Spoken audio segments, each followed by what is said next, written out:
Assalamualaikum warahmatullahi wabarakatuh. Salam sehat dan salam sejahtera untuk kita semua. Perkenalkan, nama saya Rudi Estawari, dosen tetap program studi antropologi Fakultas Ilmu Budaya Universitas Hairun Ternate sejak tahun 2013 sampai saat ini. Izinkan saya pada kesempatan kali ini memaparkan pernyataan diri dosen dalam unjuk kerja Tridharma Perguruan Tinggi atau yang biasa disingkat PDD UKTPT bidang pengajaran sebagai salah satu syarat sertifikasi dosen tahun 2024. Saat mengajar, saya selalu menerapkan 3 komponen pembelajaran yang sering dikenal dengan DIA atau Delivery, Interaction, dan Assessment. Pada komponen delivery, saya akan menjelaskan 4 hal. Yang pertama, capaian pembelajaran. Yang kedua, deskripsi mata kuliah. Yang ketiga, materi pembelajaran. Dan yang keempat, metode pembelajaran. Untuk komponen interaction, saya akan menjelaskan strategi pembelajaran interaktif. Ini tujuannya untuk meningkatkan partisipasi mahasiswa saat berlangsungnya pembelajaran. Sementara untuk komponen assessment, saya akan menjelaskan mekanisme penilaian mata kuliah. Ini tujuannya agar mahasiswa memiliki gambaran kriteria penilaian dan dosen memiliki alat ukur untuk mengetahui kemampuan mahasiswa. Pada kesempatan ini, saya akan memaparkan salah satu mata kuliah yang saya ampu, yaitu mata kuliah Etnografi Kesejahteraan Sosial Maluku Utara. Mata kuliah ini memiliki bobot 3 SKS dan merupakan mata kuliah wajib yang diajarkan pada semester 3 program studi antropologi Fakultas Ilmu Budaya Universitas Hairun. Sebelum masuk pada penayangan video pembelajaran tatap muka di kelas secara luring, saya akan menjelaskan terlebih dahulu rencana pembelajaran semester mata kuliah Etnografi Kesejahteraan Sosial Maluku Utara. Pada aspek sikap, capaian pembelajaran yang dibebankan pada mata kuliah ini adalah 1. Menjunjung tinggi nilai kemanusiaan dalam menjalankan tugas berdasarkan moral, etika, dan agama. Yang kedua, menghargai keanekaragaman budaya, pandangan agama, dan kepercayaan, serta pendapat dan temuan orisinil orang lain. Aspek pengetahuan, mahasiswa mampu menguasai teknik identifikasi, klasifikasi, pengolahan, dan deskripsi data lapangan dengan menggunakan teori dan metode antropologi. Aspek keterampilan umum, yang pertama, mampu menerapkan pemikiran logis, kritis, sistematis, dan inovatif dalam konteks pengembangan atau implementasi ilmu pengetahuan dan teknologi yang memperhatikan dan menerapkan nilai humaniora yang sesuai dengan bidang keahliannya. Yang kedua, mampu mengkaji implikasi pengembangan atau implementasi ilmu pengetahuan teknologi yang memperhatikan dan menerapkan nilai humaniora sesuai dengan keahliannya berdasarkan kaidah, tata cara, dan etika ilmiah dalam rangka menghasilkan solusi, gagasan, desain, atau kritik seni, menyusun deskripsi saintifik hasil kajiannya dalam bentuk skripsi atau laporan tugas akhir, dan mengunggahnya dalam laman perguruan tinggi. Sementara untuk aspek keterampilan khusus, mampu memahami dasar-dasar pengetahuan ilmu humaniora dan teknologi. Yang kedua, mampu memanfaatkan berbagai media elektronik dan teknologi digital dalam mengumpulkan dan menganalisis data lapangan. Untuk capaian pembelajaran mata kuliah atau CPMK, mata kuliah ini diharapkan mahasiswa mampu memahami dan menerapkan pendekatan etnografi sekaligus memiliki pemahaman konseptual tentang kajian strategis pengembangan kesejahteraan sosial di Maluku Utara. CPMK ini diturunkan menjadi 9 sub CPMK. Yang pertama, mampu menjelaskan pengertian etnografi dan aplikasinya di Maluku Utara. Yang kedua, mampu menjelaskan konsep pembangunan kesejahteraan sosial di Maluku Utara. Yang ketiga, mampu memahami konsep dan cakupan pengembangan masyarakat di Maluku Utara. Yang keempat, mampu memahami konsep dan cakupan pemberdayaan masyarakat di Maluku Utara. Yang kelima, mampu memiliki perancangan program yang dapat diaplikasikan untuk kesejahteraan sosial di Maluku Utara. Dan yang keenam, mampu melakukan pemetaan sosial dan pendampingan sosial di Maluku Utara. Yang ketujuh, mampu menganalisis kebijakan sosial di Maluku Utara. Yang kedelapan, mampu melakukan monitoring dan mengevaluasi suatu program pemberdayaan terutama di Maluku Utara. Terakhir, mampu menerapkan penelitian etnografi untuk mengkaji program dan dampak pembangunan kesejahteraan sosial budaya masyarakat di Maluku Utara. Sementara deskripsi mata kuliah ini secara garis besar membentangkan 2 objek penting, yakni membicarakan etnografi kebudayaan Maluku Utara sekaligus membicarakan berbagai program pemberdayaan yang diselenggarakan di Maluku Utara. Pada program pemberdayaan ini, etnografi digunakan sebagai kerangka metodologis untuk mencatat sekaligus menganalisis berbagai kebijakan pemberdayaan masyarakat di Maluku Utara. Semua komponen pembelajaran akan mengupayakan penggunaan studi kasus. Mata kuliah ini akan menyajikan beberapa topik perkuliahan. Yang pertama, ruang lingkup dan kajian etnografi kesejahteraan sosial. Yang kedua, konsep kesejahteraan sosial. Yang ketiga, konsep dan cakupan pemberdayaan masyarakat di Maluku Utara. Yang keempat, perancangan program. Mahasiswa akan merancang program di dalam kelas, dibagi per kelompok untuk menyusun program. Yang kelima, pemetaan dan pendampingan masyarakat di Maluku Utara. Yang keenam, kebijakan kesejahteraan sosial Maluku Utara. Topik yang ketujuh, monitoring dan evaluasi suatu program. Yang kedelapan adalah dampak kebijakan dan pemberdayaan masyarakat. Dan yang terakhir, mahasiswa akan melakukan praktik penelitian etnografi Maluku Utara. Mata kuliah ini akan dilangsungkan secara penuh tatap muka di kelas dengan menggunakan metode pembelajaran. Satu, ceramah, yang kedua diskusi, dan yang ketiga adalah penugasan. Sementara untuk penilaian mahasiswa, ada beberapa komponen yang akan dinilai. Yang pertama, kehadiran sebesar 10%, kedua, tugas sebesar 20%, yang ketiga, aktivitas partisipatif 20%, dan yang keempat, ujian tengah semester sebesar 20%, dan yang terakhir, evaluasi akhir semester sebesar 30%. Untuk menerapkan rencana pembelajaran ini, saksikan video tatap muka saya di kelas bersama mahasiswa. Selamat menyaksikan. Waalaikumsalam warahmatullahi wabarakatuh. Apa kabar hari ini semuanya? Sebagaimana biasanya, hari ini sebelum kita memulai kuliah kita hari ini, sebagai orang yang beragama, beriman, kita memulai dengan doa. Nah, saya akan undang salah satu untuk memimpin doa kita hari ini. Silakan Niki. Baik teman-teman, sebelum kita belajar, marilah kita berdoa menurut agama dan kepercayaan kita masing-masing. Berdoa dimulai. Doa selesai. Oke, terima kasih Iki. Alhamdulillah hari ini kita masih diberikan kesempatan untuk menjalankan kegiatan kita hari ini, kuliah seperti biasa saja. Nah, hari ini kita akan belajar tentang etnografi, salah satu metode yang biasanya dipakai oleh peneliti-peneliti kebudayaan. Pertama, sebelum kita memulai, saya mau tunjukkan gambar atau video ini. Mungkin teman-teman pernah lihat, kemarin sempat viral. Ada yang pernah lihat video ini? Bisa diceritakan sedikit siapa yang tahu video ini apa dan kenapa video ini? Silakan. Ceritanya tuh begini, pada kronologi itu orang itu dari suku Togotil. Suku Togotil terus? Ada di perusahaan beda bayi sana. Terus orang tuh kelaparan, jadi keluar untuk minta makanan gitu Pak. Oke. Jadi video ini viral dan saya sengaja letakkan di depan untuk memosisikan di awal tadi, di judul kita pertama tadi itu etnografi kesejahteraan sosial di slide pertama. Ini berhubungan sekali dengan ini karena ini salah satu aspek yang bisa dilihat dengan menggunakan pendekatan yang kita sebut sebagai etnografi. Nah, ini sangat bermanfaat untuk kajian-kajian kebudayaan atau kajian kesejahteraan sosial. Nah, di sini kelihatan sekali di gambar ini menunjukkan ada dua poros antara orang. Tadi kalau dijelaskan teman bahwa ada orang yang kita sebut sebagai Togotil itu keluar dari hutannya untuk mencari makan karena lapar. Tapi sebenarnya substansinya kalau kita cermat itu justru kita yang masuk ke dalam ke wilayahnya. Karena itu letak hutannya, di situ tempat makannya, bagi mereka itu hutan itu seperti ibu mereka. Jadi siapa yang tidak marah kalau ibunya dirusak atau dihancurkan? Maka mereka sebenarnya posisinya itu tetap pada tempatnya, tapi kita melalui korporasi-korporasi atas izin pemerintah segala macam itu masuk ke dalam sampai wilayah mereka, dan lahan tempat mereka untuk mencari makan itu cenderung habis, akhirnya mereka seperti ini keluar.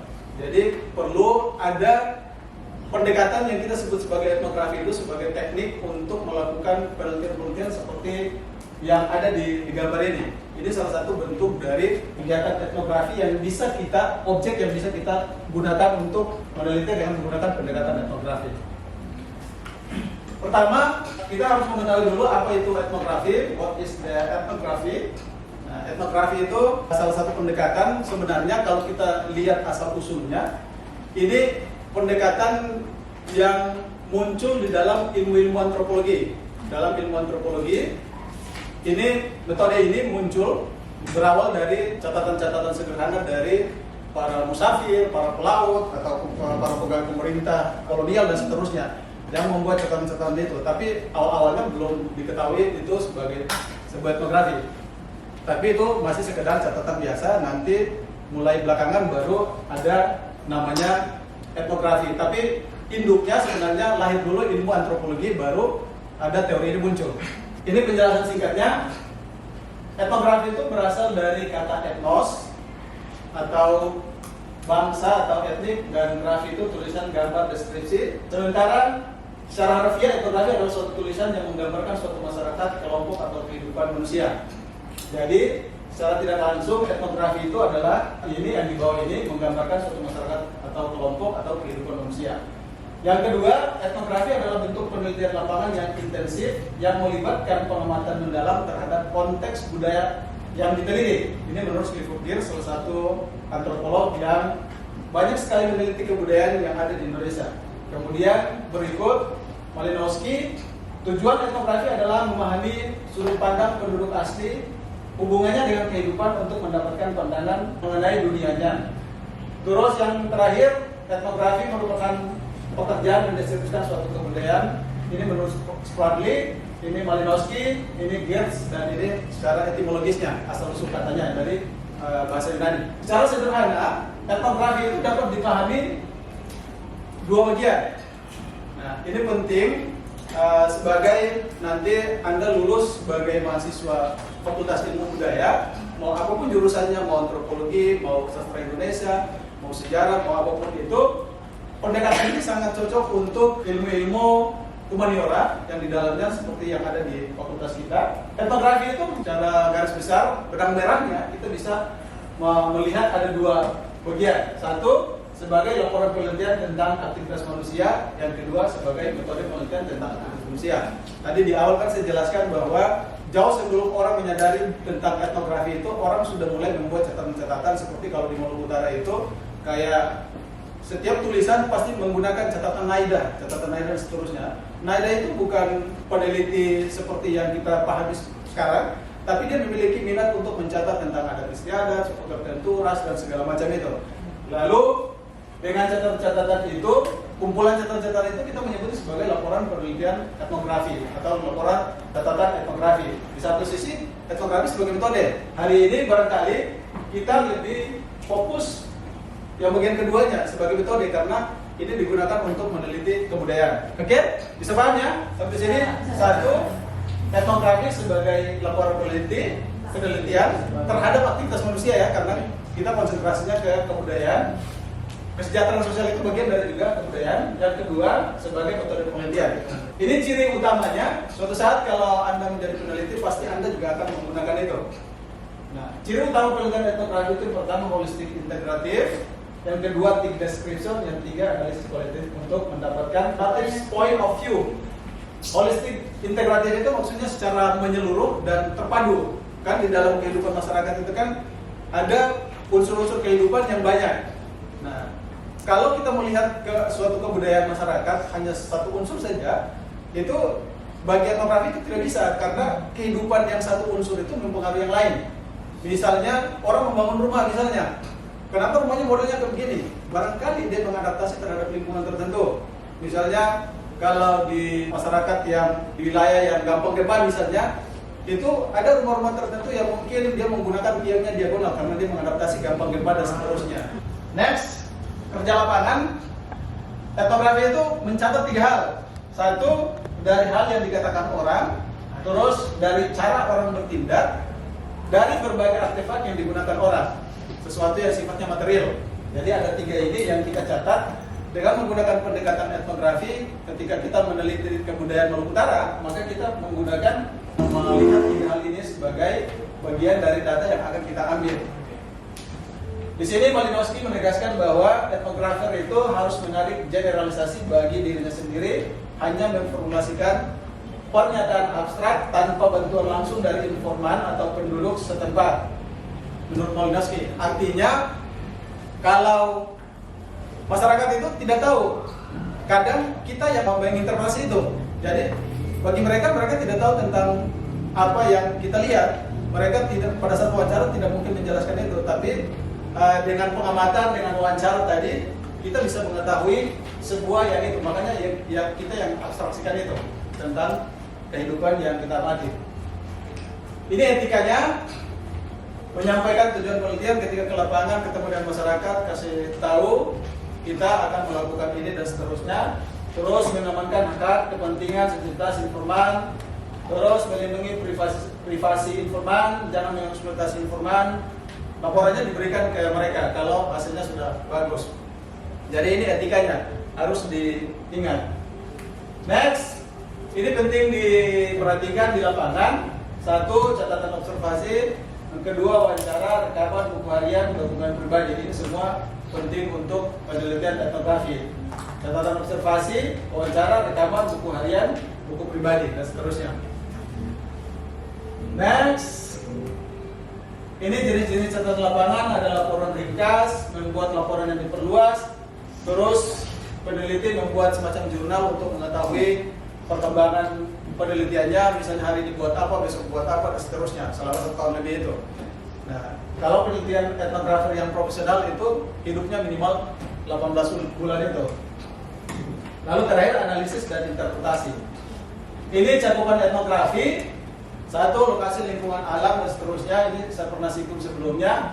Asal mula dan sejarah suku bangsa, bahasa, sistem teknologi, sistem ekonomi, organisasi sosial, sistem pengetahuan, kesenian, dan sistem religi. Ini semua yang menjadi fokus dari kajian etnografi yang kita bagi-bagi dalam bentuk yang macam-macam itu dalam kehidupan masyarakat. Ini hubungannya etnografi dan kesejahteraan sosial. Kalau kita lihat di sini, ini ada sistem keyakinan yang sebelumnya ya, ini masih nyambung dengan ini, yang beberapa unsur ini. Ada sistem keyakinan, kekerabatan, organisasi sosial, kesenian, bahasa, dan struktur sosial. Di sini ada sistem mata pencarian, terus ada sistem teknologi. Lingkaran yang ini semua adalah bagian dari kebudayaan yang kita amati. Nah, kebudayaan itu bisa menjadi sesuatu yang dihasilkan oleh masyarakat ketika beradaptasi dengan lingkungan. Jadi kalau dia tinggal di hutan, kita akan tahu model rumahnya seperti apa. Dia pasti menghindar binatang buas segala macam, rumahnya mungkin panggung dan seterusnya. Kalau di pantai, mungkin pesisir, rumahnya langsung di tanah dan seterusnya. Kalau misalnya suku Bajo hidupnya di laut, itu karena mengadaptasi itu. Rumah sebagai sistem teknologi dibuat dengan sedemikian rupa karena mengadaptasi lingkungan itu. Semua itu digunakan untuk kepentingan ini, kehidupan atau pencarian kan, untuk kehidupan. Kebudayaan itu tujuannya ini, 3 ini. Untuk kebutuhan biologis, kebutuhan sosial, kebutuhan psikologis. Nah, kalau 3 ini terpenuhi, maka kita menilainya sebagai sejahtera. Tapi kalau ini tidak terpenuhi, maka tidak sejahtera. Jadi ini semua berkonsekuensi antara sejahtera dan tidak sejahtera. Nah, di dalam catatan etnografi kita bisa melakukan catatan untuk melihat berbagai dampak atas kebijakan, kegiatan-kegiatan kebudayaan dan seterusnya yang berpengaruh terhadap antara yang sana atau yang sini, antara yang sejahtera atau begini. Apapun itu hasilnya catatan etnografi, kita lihat di sini. Oke, bisa dipahami yang ini? Begini nih. Nah, ini tipsnya. Cara terbaik untuk belajar etnografi adalah just do it. Melakukannya sama seperti teori berenang. Kita belajar gaya apapun, gaya kupu-kupu, gaya dada, gaya apapun, tapi tidak pernah ke laut atau ke danau atau ke kolam minimal, maka tidak praktik, tidak pernah bisa berenang. Maka etnografi juga begitu. Sebanyak apapun kita belajar di dalam buku tentang teori etnografi, tapi kalau kita tidak pernah melakukannya, maka kita tidak akan pernah bisa membuat catatan etnografi. Oke? Terima kasih. Saya berikan kesempatan ke teman-teman, mungkin ada yang mau bertanya, silahkan. Siapa yang duluan? Oke, silakan. Radit duluan, habis itu baru kita. Silakan. Assalamualaikum warahmatullahi wabarakatuh. Ya, baik, terima kasih atas kesempatannya. Seperti yang dijelaskan tadi bahwa salah satu teknik pengumpulan data etnografi adalah dengan melakukan wawancara.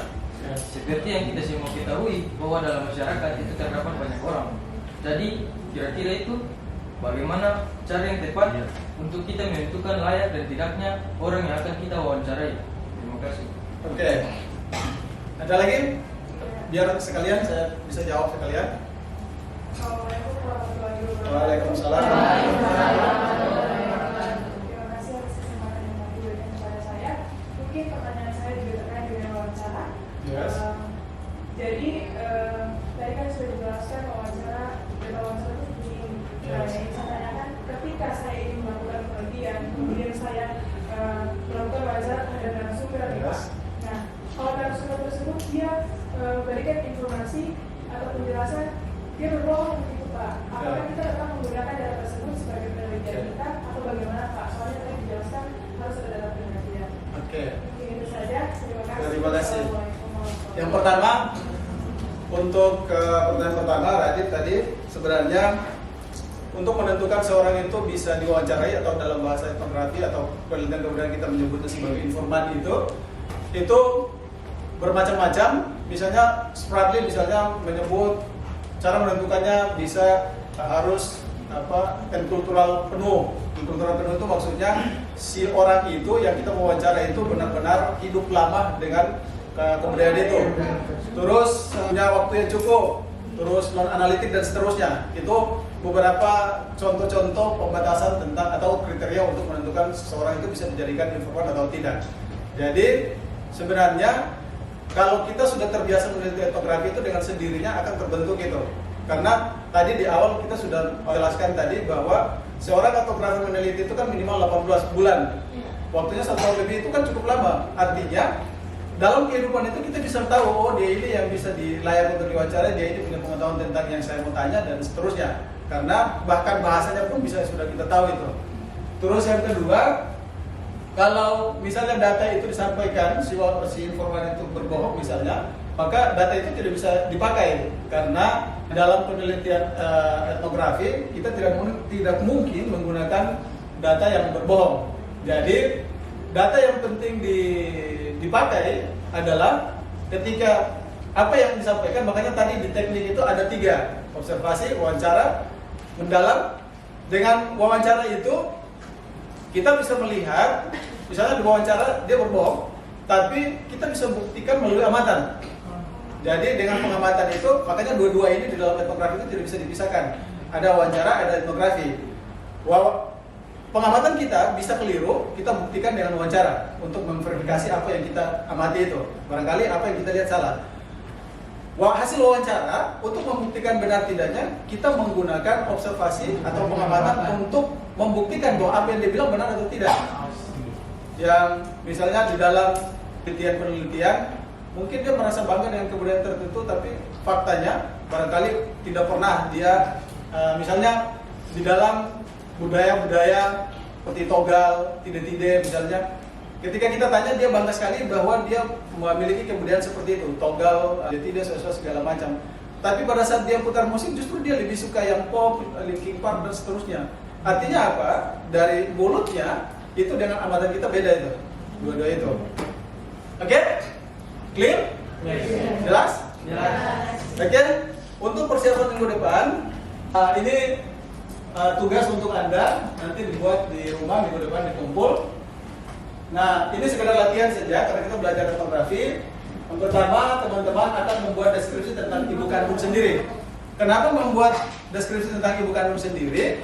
Karena itu bisa mengukur Anda hidup dengan ibu dari sejak kecil sampai Anda kuliah sekarang. Kira-kira seberapa jauh Anda mengamati perilaku ibu, lalu Anda menuangkan dalam bentuk deskripsi.